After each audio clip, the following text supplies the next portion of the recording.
Assalamualaikum warahmatullahi wabarakatuh.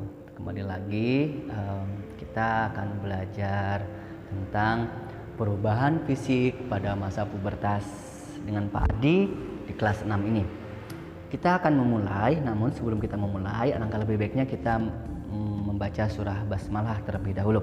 Bismillahirrahmanirrahim. Semoga apa yang kita pelajari hari ini ya dapat berkah dari Allah Subhanahu wa taala dan diberikan kemudahan dan kelancaran dalam memahami materi pembelajaran hari ini. Baik. Pembelajaran hari ini itu adalah ciri fisik ya, perubahan fisik pada masa pubertas, perubahan fisik pada masa pubertas.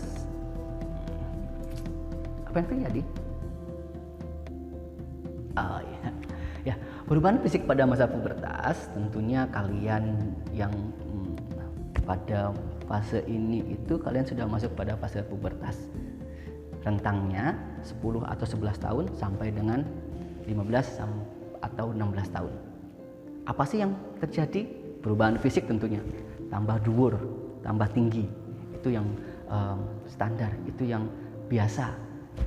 Terus kemudian adanya kumis. Terus kemudian adanya tumbuh janggut.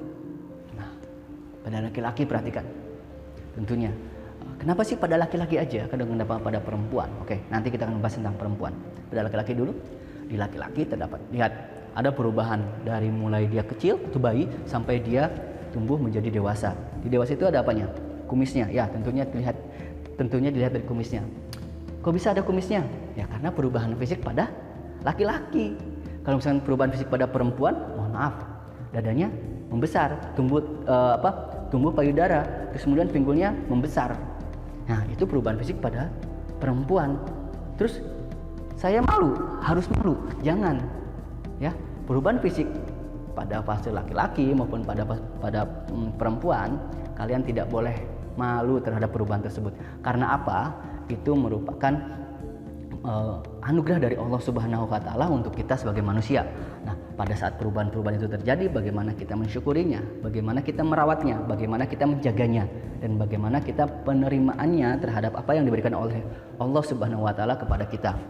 Nah, perubahan-perubahan ini tidak akan mungkin terjadi apabila tidak ada perintahnya, tidak ada perintah. Siapa sih yang memerintahkan?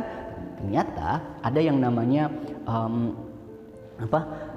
kelenjar pituitari atau hipofisis. Itu adalah suatu kelenjar ya di dalam otak kita itu yang memerintahkan hormon-hormon yang ada di dalam tubuh kita untuk berproduksi. Sekali lagi, kelenjar pituitari yang berada di belakang otak ya memerintahkan kepada hormon yang ada di dalam tubuh kita untuk berproduksi.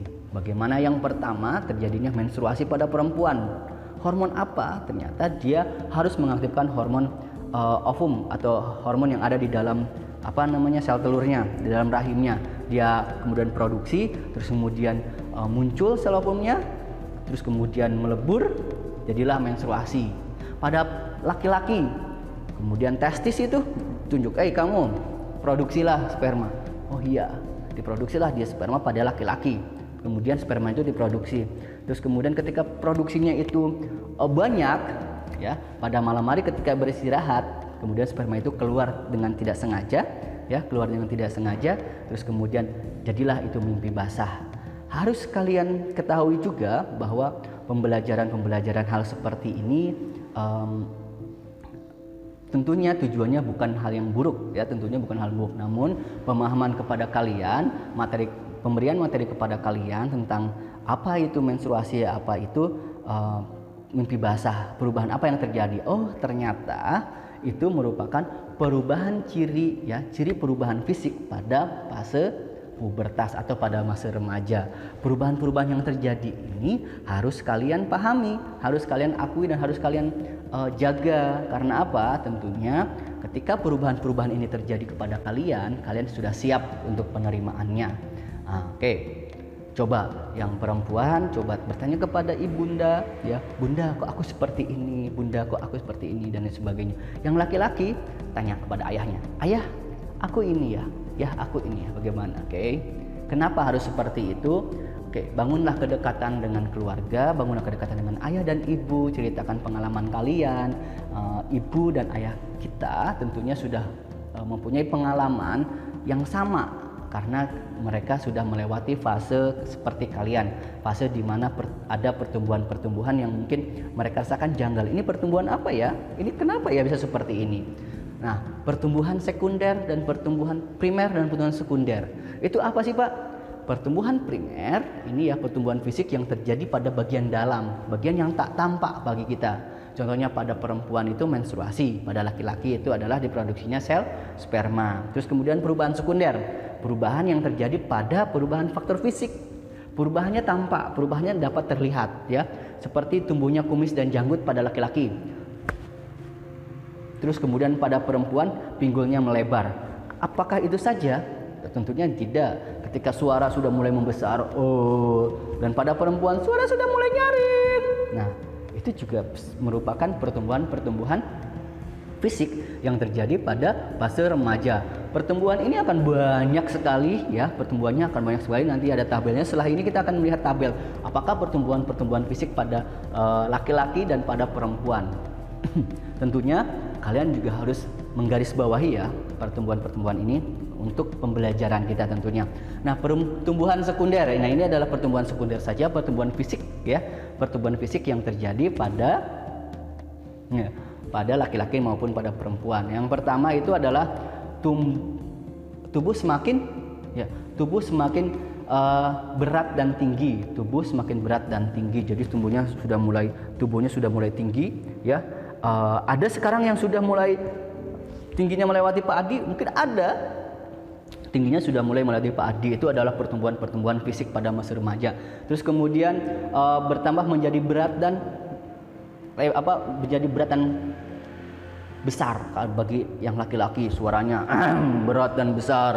Bagi perempuan suaranya menjadi nyaring ya, dan tinggi sekali. Kemudian keringat menjadi banyak baik laki-laki maupun pada perempuan. Ketika berolahraga keringatnya akan semakin banyak. Terus kemudian mulai timbul kembali lagi, maaf kita pause dulu ya tadi ya. Perhatikan, ini adalah pertumbuhan sekunder, pertumbuhan fisik yang terjadi pada fase remaja. Pertumbuhan ini terjadi yang tampak, yang terlihat pada fase remajanya. Terus kemudian tadi kita sudah bicara tentang perubahan-perubahan yang lain. Perubahan sekunder ini ya kalian bisa baca sama dengan yang di buku. Sama dengan yang di buku kita, kalian baca pertumbuhan-pertumbuhan yang terjadi. Apakah pertumbuhan tersebut sudah kita alami atau pertumbuhan tersebut belum kita alami? Banyak sekali pertumbuhan-pertumbuhan atau perubahan-perubahan yang terjadi ketika kita memasuki pada fase pubertas, baik pertumbuhan secara primer maupun pertumbuhan secara sekunder. Ya, Pak Hadi berpesan pada kalian untuk menjaga tubuh kalian, untuk menjaga kondisi tubuh kalian. Karena apa? Yang bisa menjaga diri kita sendiri adalah kita sendiri, ya. Kita sendirilah yang bisa menjaga hal tersebut.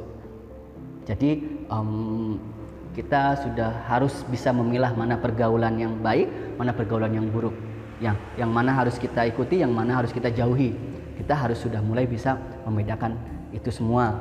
Karena apa? Karena tentunya akan kembali ke dalam diri kita sendiri. Baik dan buruknya perilaku itu akan kembali ke kita sendiri. Di lain waktu kita akan membahas tentang perubahan psikis yang terjadi pada laki-laki maupun pada perempuan ketika memasuki pada masa pubertas. Nah, sebelumnya kita akhiri alhamdulillahirabbil alamin. Assalamualaikum warahmatullahi wabarakatuh.